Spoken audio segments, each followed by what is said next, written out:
really putting ourselves as a Facebook alternative. And hey, we're not looking to take over Facebook, but we do think that they're kind of shooting themselves in the foot. We're just want to provide an alternative that, hey, we respect our users, we respect their privacy.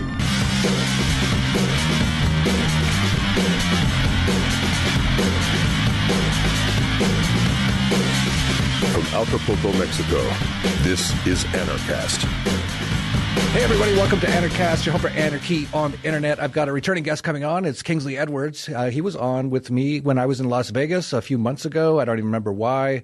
I think I was there for the World Series of Poker. I was also there for Freedom Fest afterwards, and I also went to his event, which was Anarcho Vegas, which he put on with his now new fiance, the granddaughter of Satoshi Nakamoto, or daughter of Satoshi Nakamoto, and it's Erin Nakamoto. And I wanted to have him back on because he's actually started up something in the last few months, I think, that is kind of catching on, and it's really cool, and it's actually super important because of all the censorship going on things like Facebook and YouTube and pretty much everything, Twitter, Instagram, all that kind of stuff. Like it's definitely, it's almost getting impossible to get like any kind of message but the government message out, the mainstream media message and all that kind of a stuff. So he started up something, and I don't know a ton about it, but I am on it.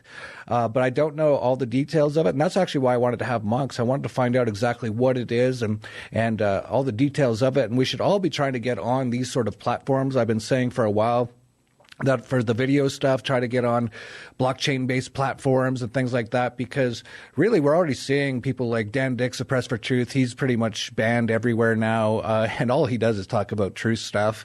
Luke Radowski's demonetized everywhere, and shadow banned. Even this program Anarchast, I'm pretty shocked to see how low the views are on YouTube lately. It's very clear that someone hit a switch somewhere, because, and actually I think I know what it was. I interviewed David Icke a few months ago, and then all of a sudden our views went way down afterwards. No one was seeing our videos, and so it's important to get on other platforms, because they definitely don't want anyone to know what we're talking about.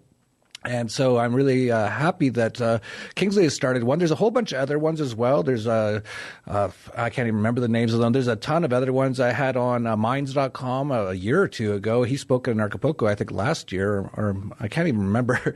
But it's important to get off of those things like FBI book. It's basically a CIA operation, and so is YouTube, and they're just shutting us down. So we should get off and go on to other platforms. So I wanted to have Kingsley on, and he's been on before, so I don't have to ask him how he became an anarchist. So let's get right into Float, Kingsley. When did you start it, and what exactly was the idea behind it? Yeah, I think officially we started it in February of this year. And, kind of the same thing. We've been seeing kind of what's going on in with social media, we've been becoming friends with people like yourself, and Josh from Wham, and Dan from Press for Truth, and just seeing all these people getting affected by some sort of strange things that are happening with the algorithms with all these major platforms.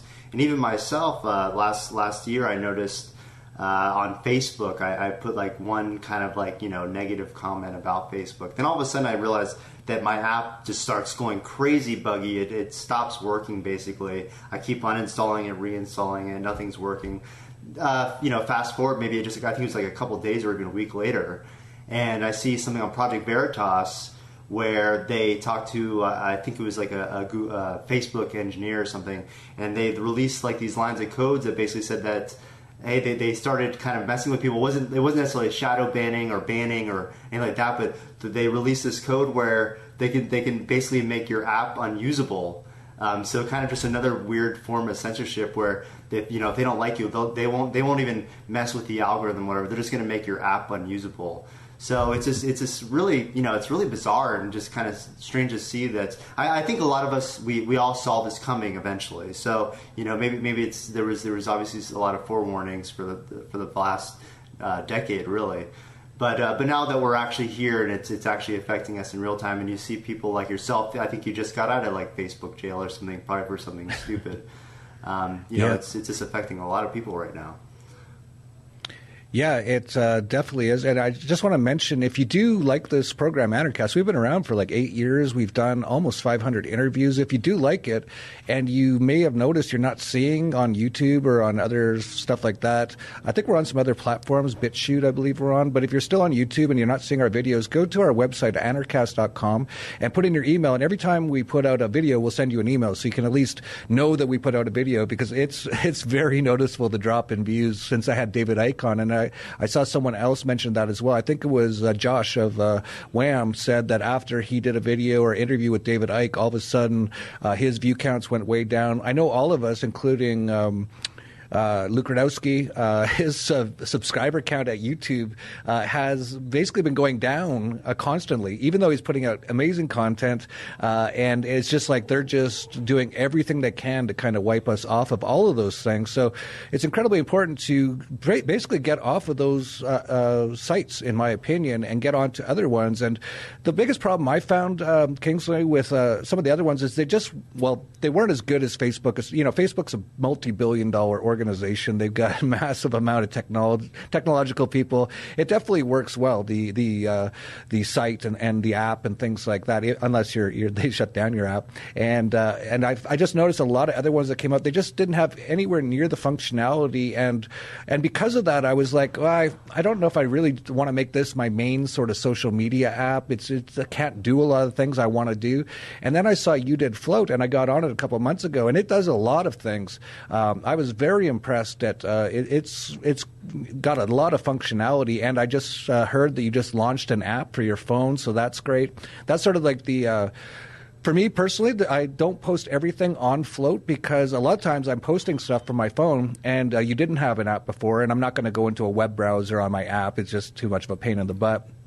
So now that you have the app, I'll definitely be posting more. And just so people know, if you want to go check it out even right now while we're doing this interview, you can just go to my Float page, which is just Float. That's flote.app/J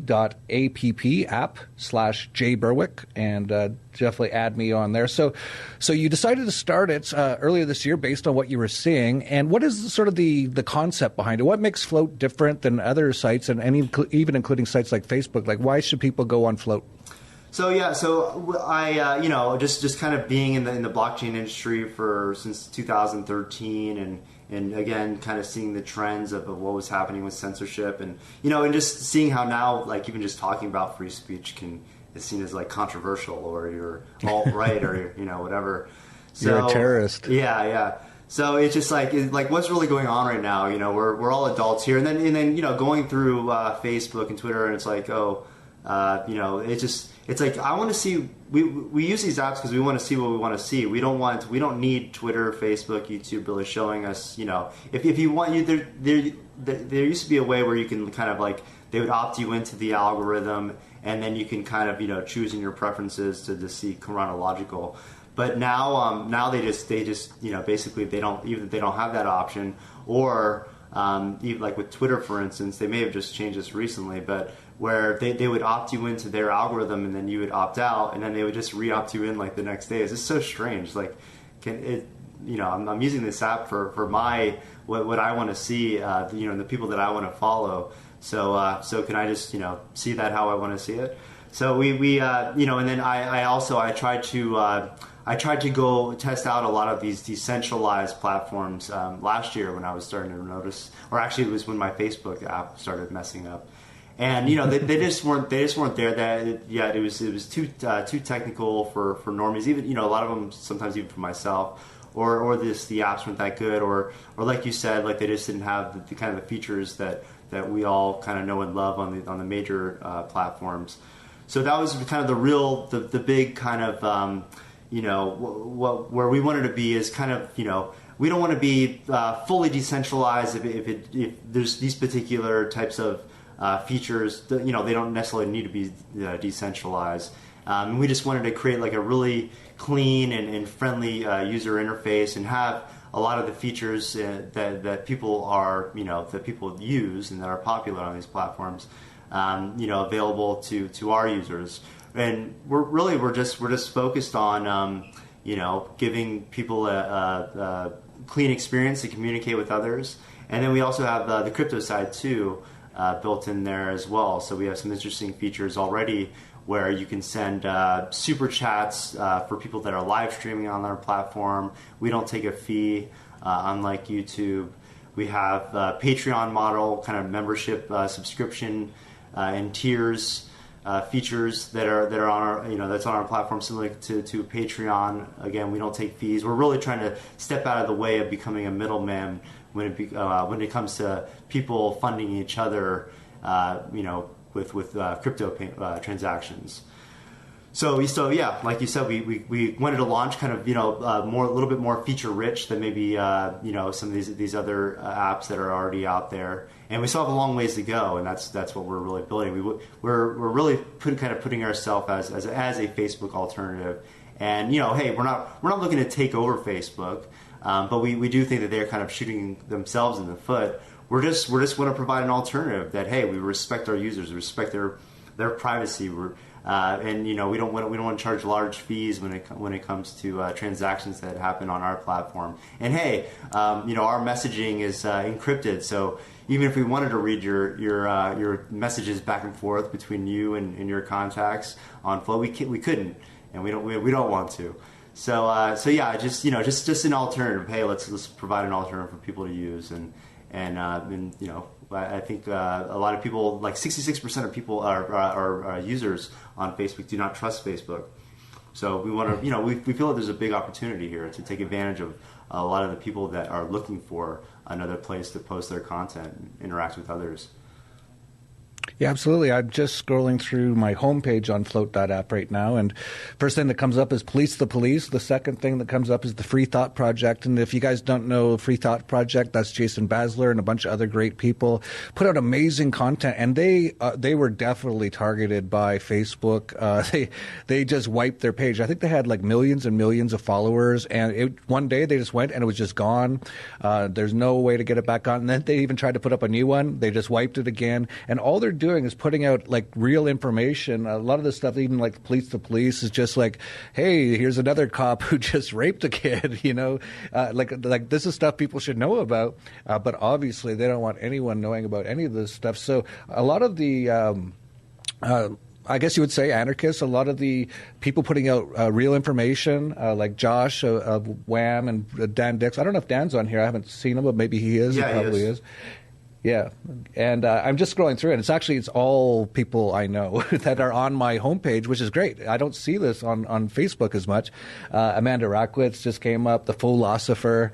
All these people have been on Anarchast. So a lot of the anarchists seem to already be gravitating over to it, and I think it's for a lot of the reasons we just talked about. People just aren't seeing the content they want to see on Facebook and are getting tired of just getting a lot of content they just don't even want to see. So that's actually one of the sort of issues, right, Kingsley, that we kind of worry about a little bit is if all of us anarchists just go to one social media site and no other non-anarchists go, then we're not really, because all of us want to try to wake people up and let, wake them up in their brainwashing, let them know that they own themselves. And if we're just in an echo chamber, that kind of sucks. What's your thoughts on that? Is this mostly just anarchists so far, or are you getting this out to other people as well? Yeah, I will admit that, especially in the beginning, it was mostly, a lot of crypto people, a lot of anarchists, a lot of libertarians. It's still, I would say, the majority of people, it still is. But really, we're really focused on, not creating an echo chamber. So we're going to be releasing a feature called Boards, which is similar to like a subreddit or a Facebook group. So people can, even if you are an anarchist, maybe you're like myself where you're vegan too. So you can start a vegan section or other, fitness or whatever it is types of things. So kind of more, focus groups, things to talk about that may not be politically motivated.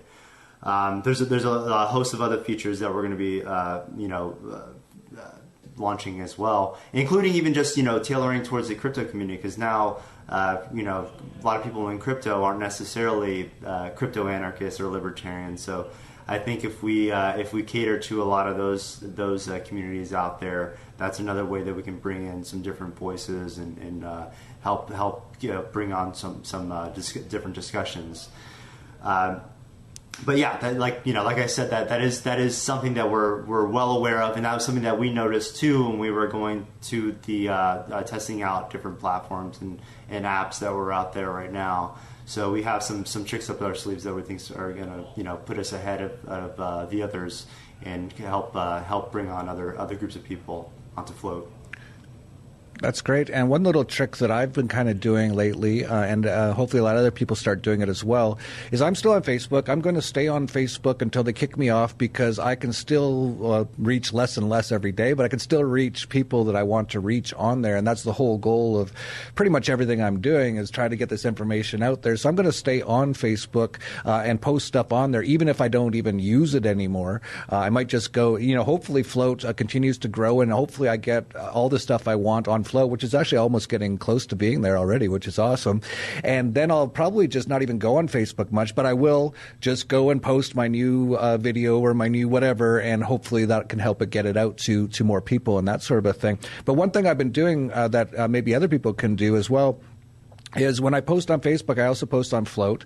And then on Float, when you have a comment or a post, you just click on it and you actually get a URL for the comment or post, and I just post that right under my Facebook post. So every time not every time, but quite often when I post, you'll see right on Facebook, you'll see right below it a link to my Float comment, and I'm hoping what people do is they click on it and go, oh, Float, I didn't even know about this, and they get on there, and over time more and more people get on there, and we can all sort of fade away from things like Facebook and stuff like that. So that's one of the things I've been doing, but I see a lot of people have really been going on it, which is great. And I know you have I don't know how techie you are, but you did start a company or a thing called LeetCoin before. I think I had you on Anarchast like years ago on that, and you've started other things as well, and now you've started this. So actually one of my questions is how hard is it to start a site like this? This looks like pretty complicated. Do you have like a team of people?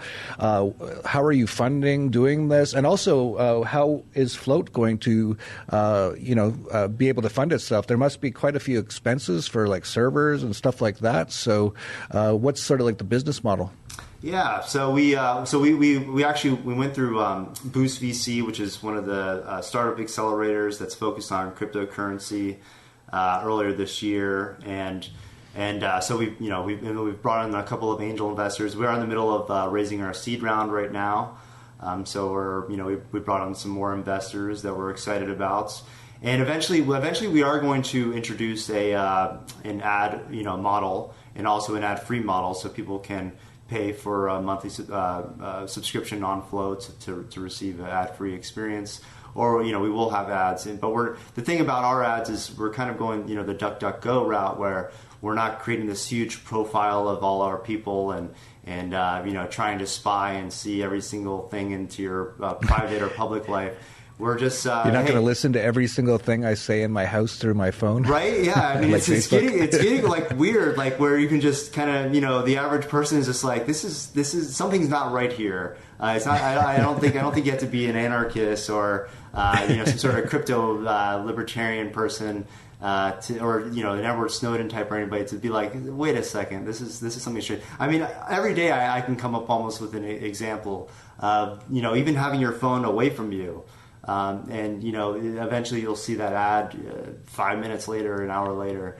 Oh, man, yeah, that happened to me just recently. I can't remember exactly what it was, but I was like in a restaurant. I was eating by myself or something, and I had my phone on the table, and the guys beside me, I could hear what they're talking about, and it was some like random thing that I would never talk about, like snowshoeing or something. And I heard them say it a few times, and I'm like, yeah, whatever. I'm just, on my phone eating dinner, whatever. And 5 minutes later, I get an ad for like snowshoes on Facebook. I'm like, man. Right. Yeah, I have to say, like some people go like that's like invasion of privacy or whatever, and I have to actually kind of like devil's advocate it a little bit. You do kind of agree to that when you sign up with Facebook, and people probably aren't aware of it, but you actually are kind of agreeing to it. And I always say, because when it comes to privacy, in a world today with governments that are massive extortion rackets, privacy is incredibly important. But I always say this as well. I say if we had no governments, and we had just a bunch of businesses all over the world. And the worst thing that ever happened is they kind of like see what you're doing and give you like the best ads that make the best sense that you might want this product. That wouldn't be too terrible. But when you realize Facebook is a part essentially of the CIA and FBI and the U.S. government and the NSA, and they're listening to every single thing you say, that's pretty scary. Yeah, absolutely. And again, going back to anarchy, it's all about voluntary agreements. The thing is, a lot of the way that they sneak these types of these agreements, and have you sign them, is definitely questionable. And also there is a lot of things that we don't opt into that they do. There is like, for instance, a lot of these data breaches and things like this. So it's it's just getting to a point right now where hey, I feel like it's a lot of people do not trust Facebook or the other applications. They're messing with the algorithms enough where, like I said, I think they're really starting to shoot themselves in the foot. A lot of people that have built up all these communities over the past years, like Dan Dix and Free Thought Project, which I think had like 3.1 million likes or followers on Facebook. They're starting to get there. They're starting to either see they're losing money, they're getting less engagement, this and that. When you go on YouTube and you search for current events, I don't follow any of the mainstream channels on YouTube yet. It's the only channels that they feed me. So again, we just want to offer an alternative where you can engage with others. You can send payments for free. We'll have some ads eventually, and we're looking into interesting ways where we can share a percentage of those ads with content creators or people on the site, that are actively, creating value and helping us grow our community, and that's sort of almost like a bit of a Steam It model, a little bit there, where the people posting connect, and they get a lot of. You're posting a lot, like Free Thought Project, and let's say they get like 1 million people looking at their stuff every month, they would actually get a piece of the advertising revenue for that, which I think is awesome. So I'm actually a little bit surprised Steam It hasn't grown bigger than it has, especially back in a couple of years ago. Like, you could go on there and make $5, $10, $20 a day posting stuff on Steam It, and it still didn't fully catch on. I think part of it was the functionality wasn't that great. And I'm not sure what the other part of it was. It's just marketing and stuff like that. It just didn't, and people just didn't know about it. It's still around if people are wondering, but they also haven't really improved the site hardly ever. I think it's still in beta. But that is it's an interesting model, interesting concept for sure to allow the posters to get some of the advertising revenue, which is sort of like YouTube's model, but Facebook doesn't do anything like that. So that you could definitely have an advantage over them if it catches on. Yeah, I think that was one of the big things in regards to Steam, is that Steam It is just it was never user friendly, and now fast forward years later it still isn't. I think weren't you one of the first ones to make like Steam It pretty big as far as, because I know you had like one big post, like a $10,000 post on there a while ago. Yeah, I had a few people tell me about it, and they said, just go on Steam It and post something. I'm like, what's Steam It? And they're like, it's part of the Steam blockchain. I'm like, what's the Steam blockchain? I didn't even know about it. And I was actually just going out, and right before I did, and they kept badgering me on it. It was like, you should. I'm like, okay, I'll go there. And it says, I post something about yourself as a welcome message. And I just copied and pasted my bio. And I said, hi, I'm on Steam. And I hit enter, and I left for a couple hours. I come back, and I look, $15,000. Yeah, that's not too bad. Yeah, it's definitely changed now. I still post on Steam. Actually, all the Dollar Vigilantes content we post first on Steam, because I wanted to support Steam. And just like I want to support Float, I want to support anything that is not like these big CIA operations and more free and free-minded and stuff like that. And I do still post all Dollar Vigilante content first on Steam, even before we put it on our website, which really hurts our traffic to our website and the Google rankings and all that kind of stuff. But I don't care that much. I want to support Steam. But now our posts get about $2 to $5 per post, which is still, if you lived in Africa or something, that'd be okay. But I'm not doing it for the money, but I'm doing it because I want to support these sort of alternative options for people. Yeah, I think it's important right now for everyone to just kind of check out kind of what's out there, get a feel for what they like, and yeah, maybe even myself, I'm still on Facebook. I use it most to promote what I'm doing at Float, but it's important. I mean, every time you open an app, or every kind of click you make, or every minute that you're on a Facebook, you're helping generate money for them, versus maybe an alternative where maybe it doesn't have all the features you like yet, but hey, sign up, create an account, set up your profile, see who's on there, and I bet, especially with Float right now, we've already seen a lot of content creators that have come on, and they've experienced like really good engagement, especially when they promote it to their community, because now you have people like Josh from Wham, who, when he goes on Facebook, he has, I think at least tens of thousands of people that follow him. His engagement is so low because they just shadow ban him. So he's very surprised when he goes on Float. We don't have 2 billion people on there, but his engagement is actually much higher because people are actually seeing what he's posting.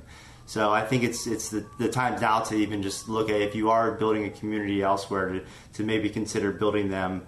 Or if you're building a community on one of the major platforms, it's probably smart, especially if you're involved with anything even slightly controversial. A lot of even non-controversial stuff is getting tagged and demonetized or shadow banned.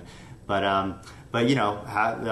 set it up on alternative platforms and just test the engagement. And I think over the next year or two, there's probably going to be a lot of us, including yourself, Jeff, who won't even be allowed to be posting on Facebook. So at least you'll have your backup ready, and your community will already be there and know. Yeah, that's a good point. I'm actually surprised I'm still on YouTube and Facebook. I'm very surprised I am. There's going to definitely, you can just see it happening. You just see people just getting totally banned. I have so many friends who just aren't even allowed on Facebook anymore, Free Thought Project and all that.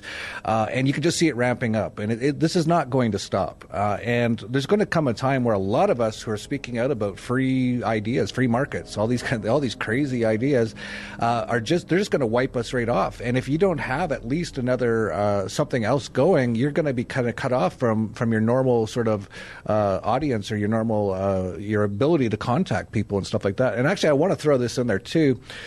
Every time I've been put in Facebook jail a few times, and I use Facebook Messenger sometimes to contact people. So just like I use Telegram or Signal, I've got so many. I'm just looking at them all. Wire, WhatsApp.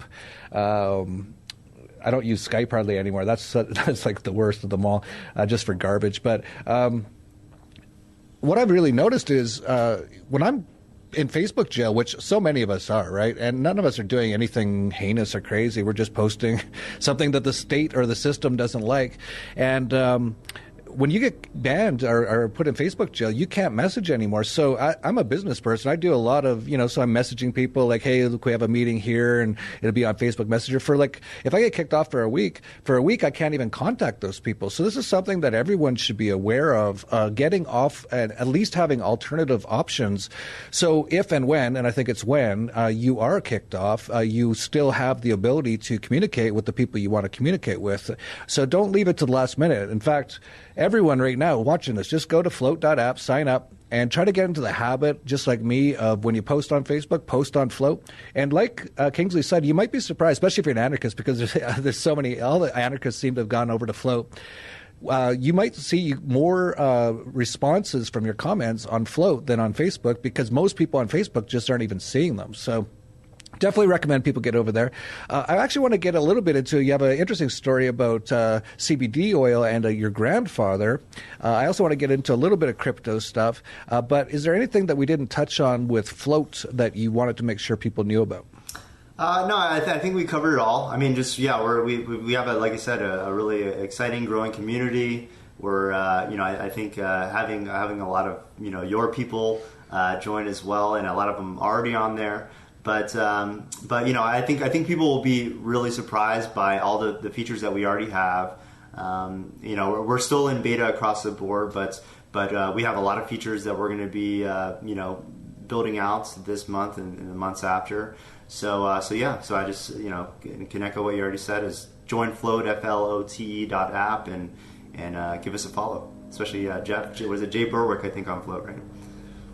Yep. And so we were just at Anarchadelphia, which is another spin-off of Anarchapulco, and I should mention that both you, I believe you and Aaron will be speaking at Cryptopulco. Didn't we discuss that? I've been so busy. I will be. I'm not sure about her. Okay, I couldn't remember exactly what happened there, but you're definitely speaking, so that's awesome. Coming up February 13th to 16th, and of course you guys have Anarcho Vegas, which I want to ask you if you're planning on doing it again. I'm pretty sure you are because it was quite a success. And then we were at Anarchadelphia, and you had an interesting story about your grandfather, and I ran into Clive DeCarlo, who's also been on Anarchast, who does amazing health stuff, and he also has been in Anarchapulco and stuff like that. So I guess two questions in one. You planning to do an Anarcho Vegas again next year? And secondly, tell us a story about your grandfather and how he was healed with this cannabis oil, I believe. Yeah, so we are doing Anarcho Vegas. We're also doing now Crypto Vegas. So it'll be Crypto Vegas will be on July 18th, I believe. Anarcho Vegas will be the day after July 19th. And we just got our venue. We just signed the contract. Hopefully, nothing strange happens again like that occurred last year. But yeah, we're really excited about it. You can get tickets now for Anarcho Vegas. I don't think Crypto Vegas is available yet, but if you just go to anarchovegas.com, and yeah, we're really looking forward to it. On to my grandfather. Just crazy story. So he had, I'm not sure, maybe there's a way where we can show some of the images here, but he started getting a really bad skin cancer. Patches. This basically it looks like his face is falling off. Just really sad. He's how old is he now? He's over 80 years old now, and so obviously this is on my mother's side, and my mom was getting really worried about kind of just seeing this. It seems like it kind of sprung up from nowhere, and luckily enough he was about to go into surgery. And he decided to test out Rick Simpson oil, or RSO, and within basically less than a month, he was already seeing results by just applying it topically.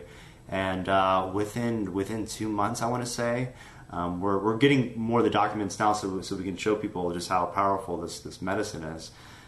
He was fully cured. Inside and out, and you can see in these photos. I mean, I posted on Facebook and Float, and people, they basically don't believe me because of how just incredible like the healing powers of this stuff is.